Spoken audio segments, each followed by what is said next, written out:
जो सुबह press conference हुई, तो एक तो इसके अंदर एशिया पैसिफिक डायरेक्टर्स मीट के अंतर्गत जो हमने बॉन्डिंग बनाई है उसके बारे में है। और उसका बेसिक पर्पज़ ये है कि एशिया पैसिफिक रीजन में जो थिएटर खेला जा रहा है उसके साथ हमारी closeness national school of drama की अधिक हो बढ़े।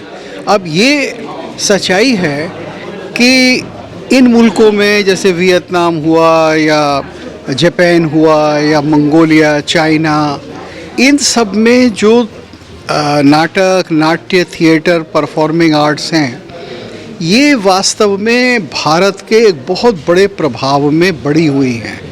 क्योंकि आप देख रहे हैं कि करीब करीब तीसरी चौथी शताब्दी से ये फार ईस्ट में भारत के टेक्सटाइल्स, भारत की संस्कृति, तरह तरह के दर्शन, बौद्ध दर्शन, शैव दर्शन, ये सब गए, तो साथ में नाटक गया और साथ में नाट्यशास्त्र गया, धर्मशास्त्र गया।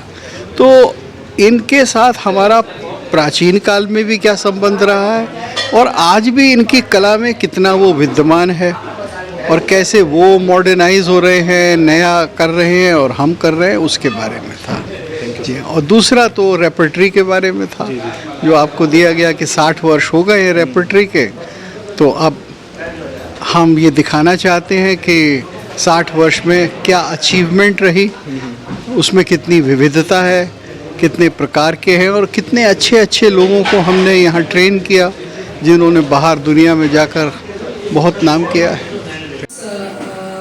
Going to happen for the event 17th Asia Pacific World Tapestry Festival and directors meet on 14th to 20th August 2024 in NSD, as well as we are going to celebrate our NSD Repertory Company's 60th year celebration. So on behalf of the Director, National School of Drama, and on my own behalf, I welcome you all to this wonderful press meet.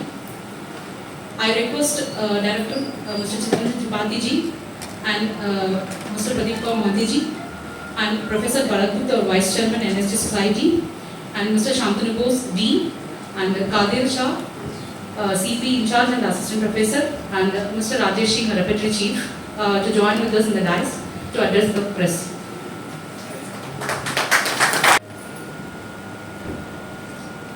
अभी 15 अगस्त आने वाला है, तो हम सब हर घर तिरंगा के तहत अपने देश की जो स्वतंत्रता है उसको सेलिब्रेट करें। ये एक अनुरोध है एक भारतीय होने के नाते। हम और हमारे बाद की पीढ़ी और बिल्कुल जो नन्हे बच्चे हैं उन सब तक आज़ादी का क्या महत्व है ये हम अपने अपने ढंग से पहुंचाएं, क्योंकि देश सर्वोपरि है, देश है तो हम हैं, देश के आगे कुछ भी नहीं है। ये कहते हुए मैं आप सबका स्वागत करता हूँ। यहाँ पर आप सबको पता है कि नेशनल स्कूल ऑफ ड्रामा की जो रेपर्टरी कंपनी है इसका अभी 60 साल पूरा हुआ है और अपने आप में इसके दो पहलू हैं। एक तो कुछ लोगों को ये भी लग सकता है या लगता होगा कि ठीक है आप 60 साल तक इसलिए टिक पाए इस रंग यात्रा में क्योंकि आपको सरकारी अनुदान है और नेशनल स्कूल ऑफ ड्रामा के एक आप अभिन्न अंग हैं इसलिए। लेकिन साथ में ये तो सत्य है, लेकिन साथ में ये भी है कि जिस क्वालिटी के साथ national school of drama repertory company ने आज तक काम किया है वो अपने आप में इसको बहुत ही एक अद्भुत ऑर्गेनाइजेशन के रूप में पेश करता है। और एनएसडी के ग्रेजुएट होने के नाते और एक कभी मैं रेपर्टरी का अंग भी रहा, तो ये हमारे लिए बहुत एक गर्व की बात है कि 60 साल में हमने 300 के लगभग नाटक अभी तक लोगों के समक्ष प्रस्तुत किया है और देश विदेश भ्रमण करते हुए लाखों लोगों तक नाटकों को पहुंचाया है, जिसमें नाट्य विधा जो है वो भी कैसे जीवित रहे और कैसे उसकी क्वालिटी बेहतर से बेहतर हो, उसका एक मैसेज हमेशा रेपेट्री कंपनी ने लोगों तक पहुंचाया है। और इस भव्य जो एक ग्लोरी है हमारी रेपेट्री कंपनी की, इसमें इतने सारे उम्दा कलाकार समय पर जुड़े हैं जो बाद में जाके बाहर में अपनी अपनी जगह पे अपने अपने क्षेत्र में बहुत नाम कमाया है। खास करके अगर हम अभिनेताओं की बात करें तो ओमपुरी साहब, अनुपम खेर साहब, उनसे लेके नामदेव जी, रामगोपाल बजाज जी, ओम शिवपुरी जी, रघुवीर यादव जी, विजय राज, मुकेश तिवारी। मैंने थोड़ा जंप लगा दिया बीच में, बहुत सारे, क्योंकि ऐसे जब आते हैं बोलने के लिए तो थोड़ा नर्वसनेस भी होता है। तो उसके बाद फिर बाद की पीढ़ी, बहुत अच्छा काम लोगों ने अभिनय में और निर्देशन में किया है। अभी हम 60 साल जो सेलिब्रेट करेंगे, ये एक अद्भुत तरीके से हम कोशिश कर रहे हैं कि हम देश भर में लोगों तक पहुंचें। और इसमें हम एक रंगरथ का कॉन्सेप्ट है, जिसमें एक बस में पूरी कंपनी की जितने सारे एक्टर्स हैं, बैक स्टेज वर्कर्स हैं, ये सब यहाँ से निकलेंगे और देश भर में घूमेंगे। और देश क्योंकि इतना विशाल है, इतना बड़ा है, तो 2 साल तो लगेगा, जिसमें हम सोच रहे हैं कि हर एक यूटी, हर एक स्टेट में 2 से 3 जगह हम परफॉर्म करें। हर 300 किलोमीटर में हम रुकें, और अगर वहाँ पर सुविधा ना हो किसी भव्य ऑडिटोरियम की, जिसमें जैसे दिल्ली में हमें जिस तरह की सुविधाएं मिलती है, ना हो, तब भी हम वहाँ पर परफॉर्म करेंगे।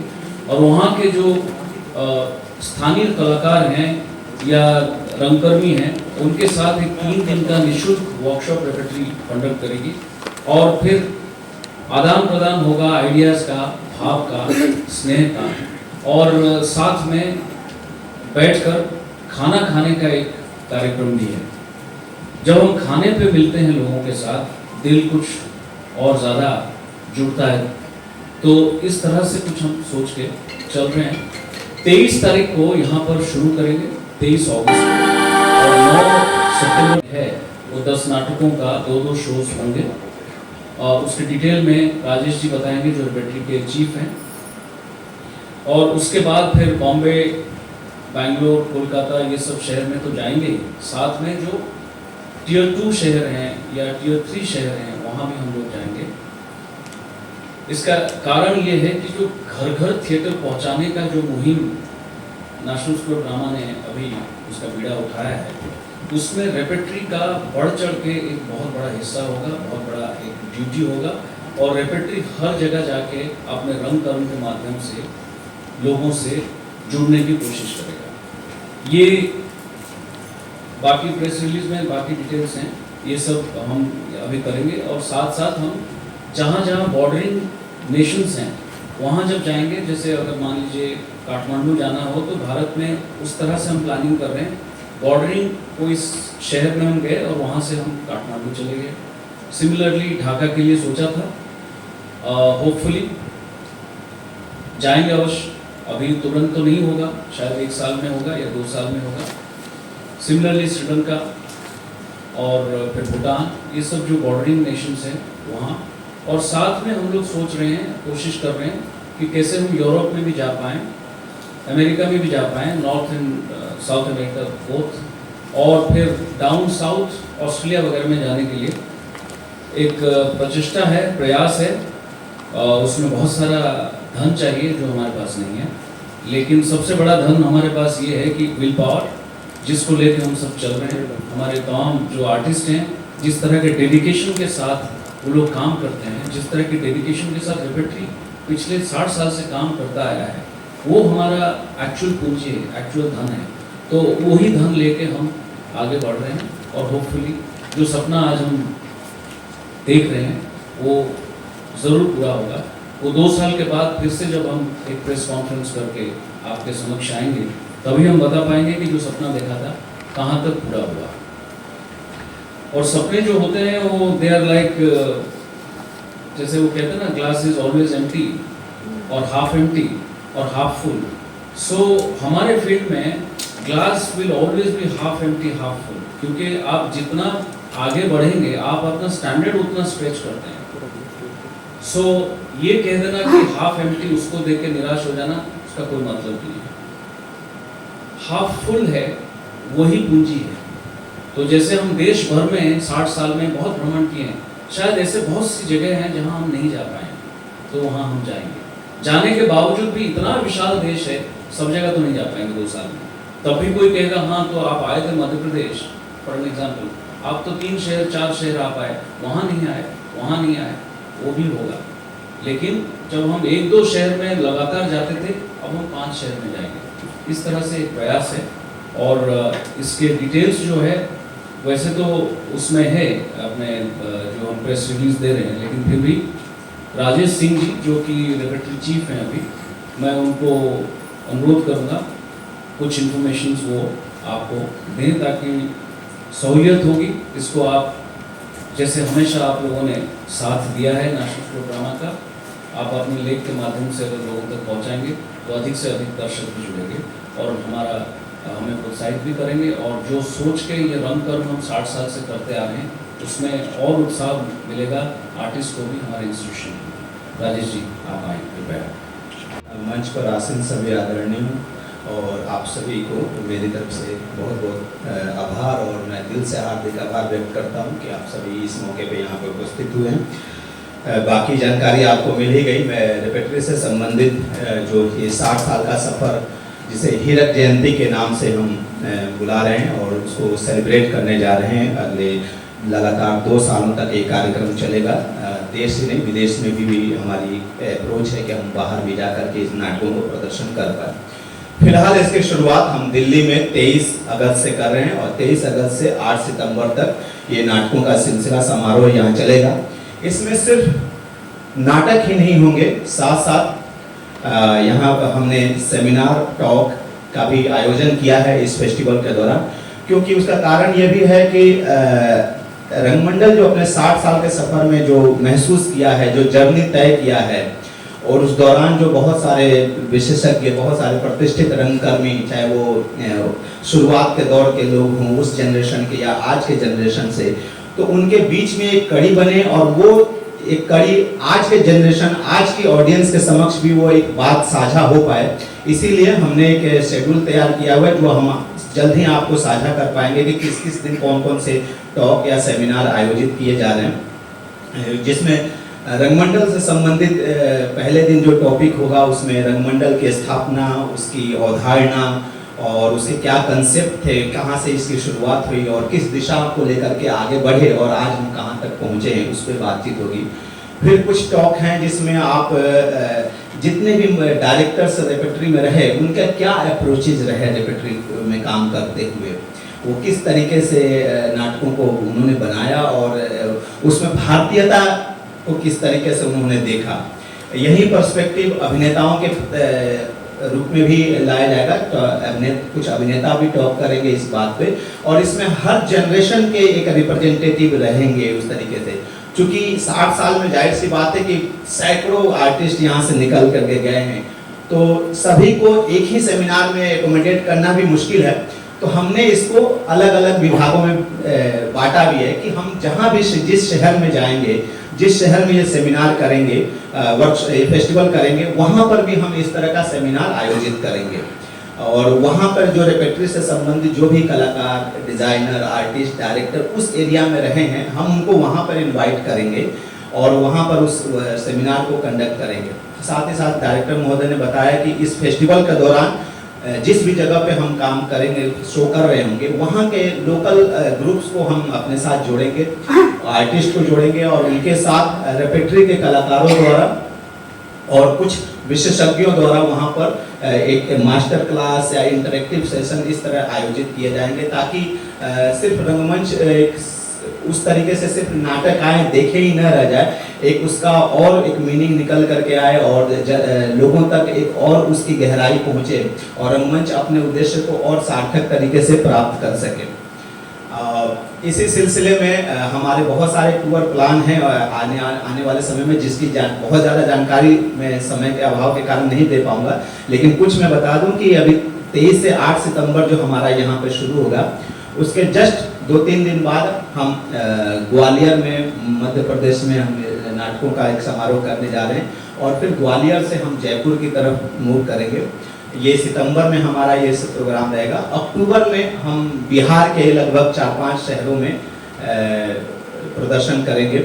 इसी तरह नवंबर में भी हमारे शिमला में, नवंबर के फर्स्ट वीक में हम शिमला में थिएटर का अपने शोज कर रहे होंगे, और नवंबर में और भी जगहों पे चीज़ें फिक्स हो रही हैं। दिसंबर जनवरी में हमारा टारगेट है, आज बातचीत चल रही है, जैसे ही फाइनल हो जाएगा शेड्यूल टाइम, बॉम्बे में एक लंबे समय अंतराल तक के लिए, मतलब 20 से 25 दिनों के, क्योंकि बॉम्बे अपने आप में बहुत बड़ा एरिया है, और एक एरिया में हम शो करते हैं तो वहाँ पे सारे दर्शकों का पहुँच पाना मुश्किल होता है, और जिस तरह की वहाँ की संरचना है और ट्रैफिक व्यवस्था है, तो उसको हम अलग अलग जगह में 5-5, 6-6 दिन डिवाइड करके, कभी बांद्रा में, कभी दादर में, अंधेरी में, इस तरीके से उसको डिवाइड करेंगे, और वहाँ पर लगभग 20 से 25 दिनों का एक फेस्टिवल वहाँ पे आयोजित करेंगे, और उन सारे फेस्टिवल के दौरान इसी तरह का इंटरेक्टिव सेशन और वर्कशॉप्स और सेमिनार्स को भी इंक्लूड किया जाएगा। अब जो दिल्ली में जो 23 अगस्त से 8 सितंबर तक जो फेस्टिवल शुरू होने वाला है, उसकी जो कुछ खास बातें हैं मैं आपके साथ शेयर कर दूं। इसकी शुरुआत 23 अगस्त को, आप सभी को जानकारी है कि भारंगम के क्लोजिंग सेरेमनी में हमने एक स्पेक्टेकुलर, एक ग्रैंड प्रोडक्शन समुद्र मंथन तैयार किया था। उसी नाटक से इस समारोह की शुरुआत की जाएगी। 23 तारीख का जो शो है वो बेसिकली इनवाइटी शो होगा, उसमें आप सभी आमंत्रित हैं, और आपको हम इन विद्यालय की तरफ से, रंगमंडल की तरफ से इनविटेशन भी हम भेजेंगे आप सभी को, और देश के और रंगमंडल से जुड़े जो भी हमारे विशिष्ट लोग रहे हैं, हम उनको इनवाइट कर रहे हैं। तो 23 तारीख का जो भी समुद्र मंथन का शो होगा वो इनविटेशन बेसिस होगा। 24 तारीख से 8 सितंबर के जो शोज हैं वो पब्लिक शोज होंगे, वो बुक माई शो पे उसके टिकट्स आज से ही उपलब्ध हो जाएंगे। इस प्रेस मीट के बाद आज से ही बुक माई शो पे टिकट उपलब्ध हो जाएंगे इन सारे फेस्टिवल्स के। और फिर उसके बाद 23, 24, 25 समुद्र मंथन है। 26 तारीख को हम गायन कर रहे हैं सम्मुख में। फिर 27 तारीख को बंद गली का आखिरी मकान का जो दोनों वर्जन है, एक वर्जन यहाँ सम्मुख में और दूसरा वर्जन अभिमंच में। 28, 29 को लैला मजनू, और 20 को 30, 31 को बाबूजी, 1, 2 तारीख को मायरी मैं कहा से कहूँ, 3, 4 सितंबर को अंधायुग, 5 सितंबर को अभिज्ञान शाकुंतलम, और 6, 7, 8 सितंबर को ताजमहल का टेंडर। अब ताजमहल का टेंडर में मैं एक बात ये जोड़ना चाहूँगा जो मैं कई दिनों से आप लोगों से शेयर कर रहा था कि चूंकि ये 60 साल का सेलिब्रेशन है, तो किस तरीके से हम अपने साथ काम किए हुए लोगों को जोड़ पाए। तो ताजमहल के टेंडर में हमने ये कोशिश की है कि 1998 में जब ये नाटक ओपन हुआ था, तो जो भी उस समय की कास्ट मौजूद थी उनमें से जो भी अवेलेबल हो पाए उनको हम इस बार मंच पर फिर से ला रहे हैं।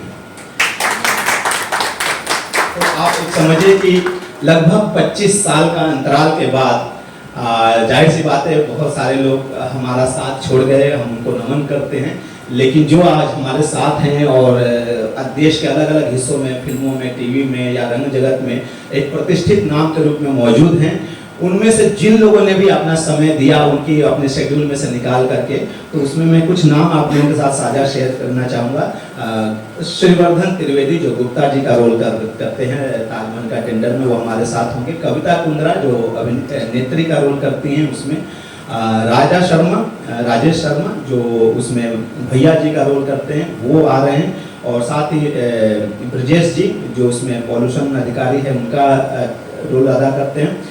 और नाटक के डायरेक्टर जो खुद चित्ररंजन त्रिपाठी जी जो शाहजहां के कास्ट भी रहे, वो शाहजहां अभिनीत करेंगे ताजमहल के टेंडर में, चित्ररंजन त्रिपाठी जी। और पराग शर्मा जो हमारे विद्यालय में प्रोडक्शन मैनेजर के रूप में भी कार्यरत है और रेपेट्री में लगातार अपनी पूर्ण सेवा प्रदान की है, वो भी इस नाटक में मंच पे मौजूद रहेंगे। तो 6, 7, 8 तारीख को जो ताजमहल का शो होगा वो इन सब कलाकारों से सुशोभित होगा, और मैं चाहूँगा कि ज़्यादा से ज़्यादा संख्या में इसका आप खबर दर्शकों तक पहुंचाए ताकि ये और सार्थक हो पाए, क्योंकि ज़्यादा से ज़्यादा दर्शक देखेंगे तो रंगमंच तभी फलित होता है।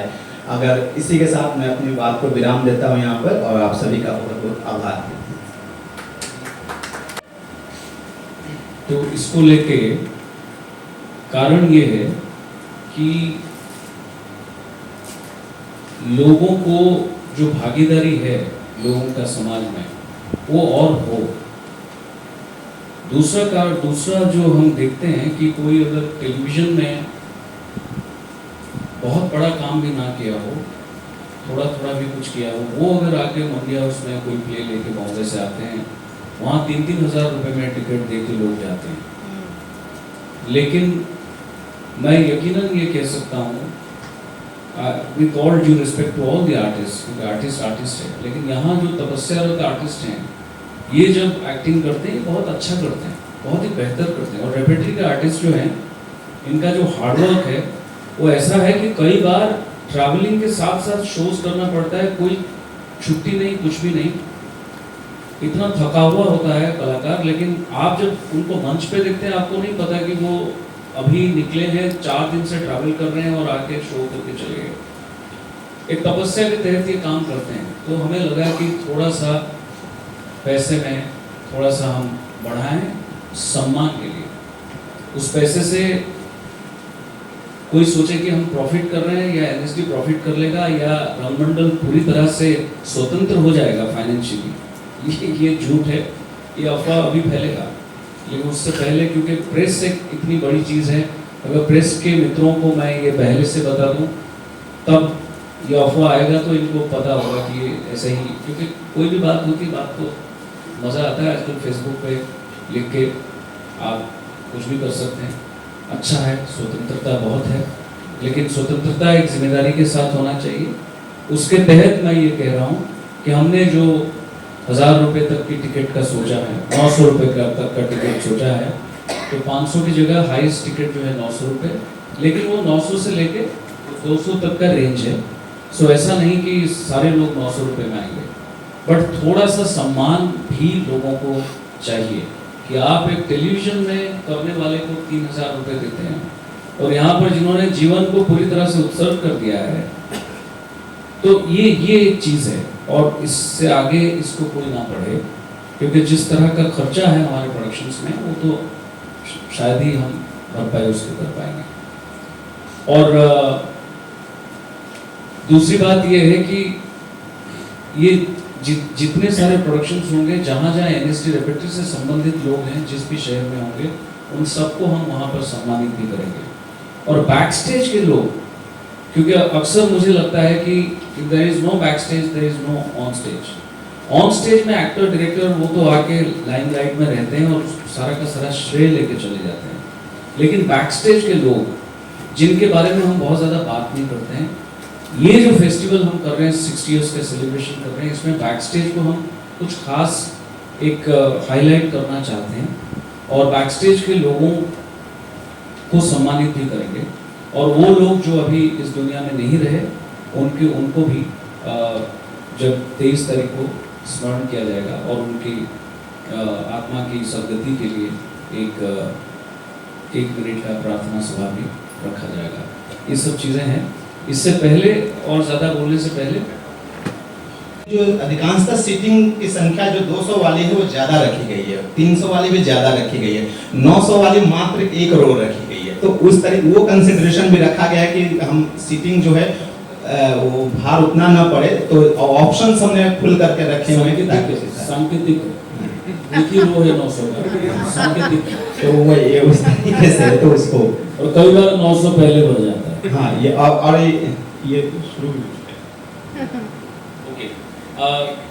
एक्चुअली भरत जी हमारे ऑनरेबल वाइस चेयरमैन हैं, मैंने उनको रिक्वेस्ट करके लेके आया प्रेस कॉन्फ्रेंस में।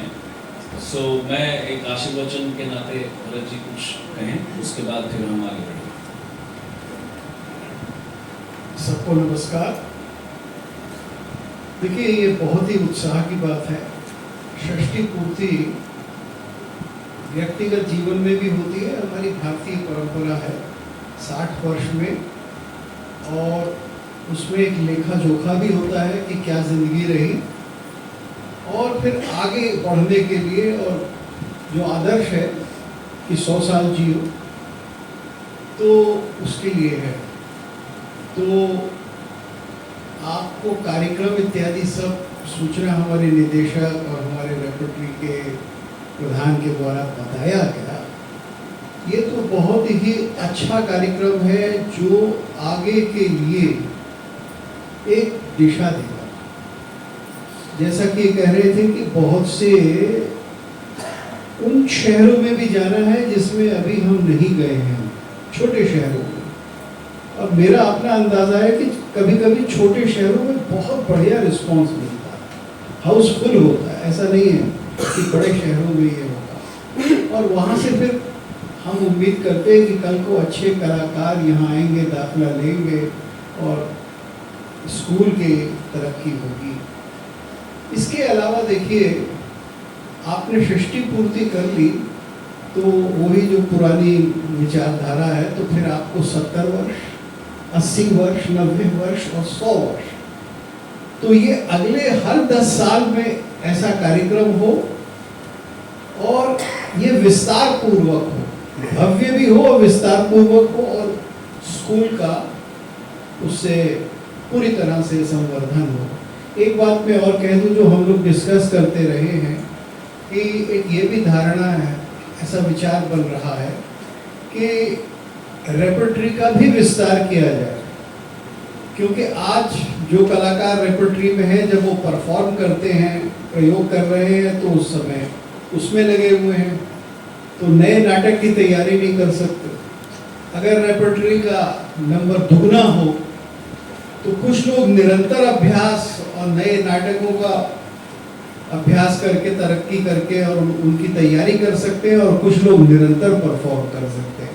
तो ये भी एक विचार स्कूल में हम लोगों के मन में रहा है, और आशा है कि वो भी जल्दी होगा। तो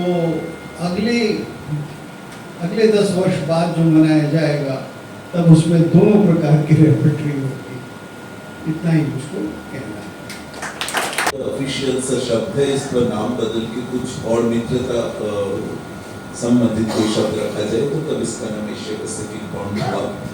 और ये साउथ एशियन देशों में और पैसिफिक तक थिएटर के कल्चर को प्रमोट करने के लिए और इसमें लीडरशिप लेने के लिए इस भारत के रंगमंच जो जिसका बहुत लंबा हिस्ट्री है, उसको बाकी ज़्यादातर देश उस हिस्ट्री से बहुत प्रभावित है, उस हिस्ट्री से आगे अपने काम के लिए हेल्प भी लेते हैं। प्रोग्राम नेशनल और इंटरनेशनल जो है, इस पर हम APB एक हिस्सा है। APB 2006 में मनीला में शुरू हुआ था फिलीपींस में। उसके बाद अभी जो आज हम करने जा रहे हैं, ये 17th APB फेस्टिवल है, Asia Pacific bond of theatre schools festival. इससे पहले हम 2011 में और 2016 में 2 बार होस्ट कर चुके हैं इंटरनेशनल टीम।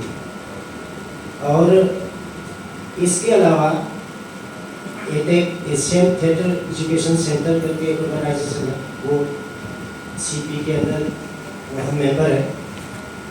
वो भी हर साल फेस्टिवल करते हैं, APB भी हर साल फेस्टिवल करते हैं। इसमें APB में हम हमारे पार्टिसिपेशन ये 2 हमने किया, उसको छोड़ के हम बाहर 6 बार जा चुके हैं, बाहर की कंट्रीज में, अलग अलग कंट्रीज में अपना प्रेजेंटेशन देके।